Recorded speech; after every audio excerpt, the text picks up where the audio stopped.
Hello and welcome to revisiontuition.com. My name's Simon and in this tutorial I'm going to talk about respiration and the bloodstream. Now I'm going to break this down into smaller topics of aerobic respiration, anaerobic respiration and the constituents of the blood.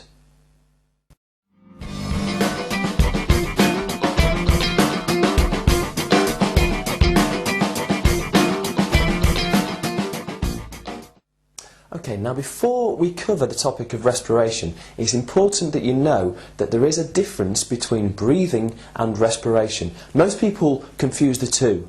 Now, breathing is the process of taking air into the lungs and then back out of the lungs. Respiration, however, is a chemical reaction that happens inside every single one of your cells. Now, that chemical reaction takes in glucose and produces energy. Now, the energy could be used to help muscles contract, to build larger molecules from smaller molecules, or to maintain body temperature. Now, there are two different types of respiration. First of all, we're going to cover aerobic respiration. Now, aerobic, an easy way of remembering the difference between the two types of respiration, anaerobic and aerobic. Aerobic respiration is using air. Okay, and in particular, it's using the oxygen from the air. So for aerobic respiration, you need to take in glucose and oxygen. And when those two are taken in, they react together to produce carbon dioxide, water, and energy. Now, the important thing from this reaction is that it produces the energy that's needed for muscle contractions, building up larger molecules, or to maintain the temperature.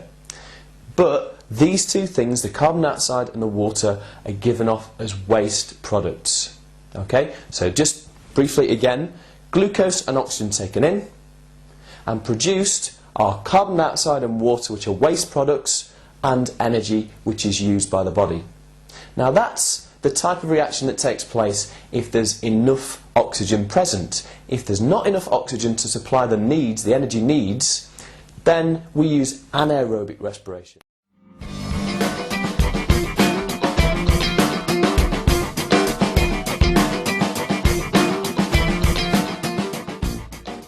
Now, anaerobic is without air, without the oxygen from the air.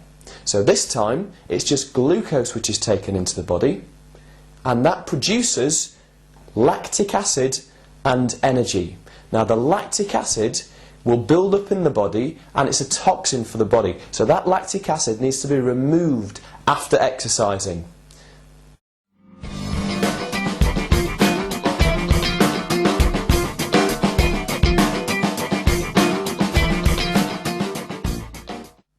Okay, now I'm going to talk about the constituents in the bloodstream. Now, the reason why I'm talking about the constituents of the blood is because it's the blood which carries the oxygen to the site of respiration and carries the carbon dioxide away from the site of aerobic respiration. Now, the heart actually acts as a pump to push this blood around the body to drop off the oxygen, pick up the carbon dioxide. It then comes back to the heart before going round a separate circuit, which is called the pulmonary circuit, where it drops off that carbon dioxide and picks up more oxygen. Now, if you'd like to know more about the structure of the heart and the function of the circulatory system, please watch the tutorial by Dr. Timothy Chico. Now, onto the structure of the bloodstream and the constituents of the bloodstream. First of all, we have these red blood cells. Now, red blood cells are not strictly cells because they don't have their own nucleus.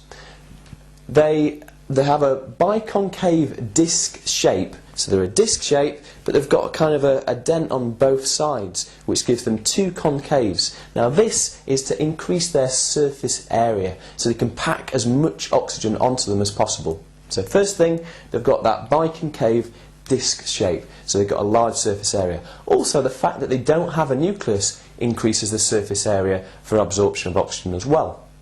Now, they carry a protein called hemoglobin. Now, this hemoglobin picks up oxygen. They also, like I said, they have no nucleus. Now, there's other constituents of the blood as well. There's white blood cells. Now, they look a little bit like a fried egg, but quite often they have different lobes to their nucleus. So the job of the white blood cells is to defend the body.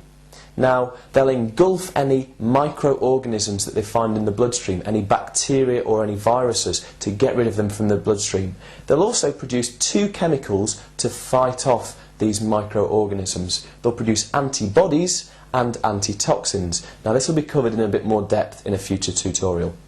Also, there's blood plasma. Now, blood plasma is the liquid part of the blood. It's a straw-coloured, kind of a light yellow-coloured liquid. Now, it carries the glucose, which is also needed for respiration, both aerobic respiration and anaerobic respiration. It carries that glucose to all the cells in the body, where it can be used to produce the energy. The blood plasma picks up the glucose from the small intestine, where it's broken down and it's absorbed into the blood from our food. The plasma also carries dissolved carbon dioxide, and it carries that dissolved carbon dioxide from where respiration takes place, from where aerobic respiration takes place, back up to the lungs, where it can diffuse across the wall of the lungs and into the air that we breathe out.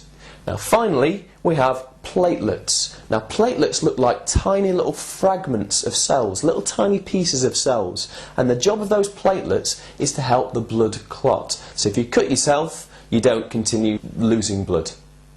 Okay, thank you very much for watching this tutorial. Like I said, if you'd like to learn a bit more about the heart and the structure and function of the circulatory system, please watch Dr. Timothy Chico's lecture, and please visit the website. Goodbye.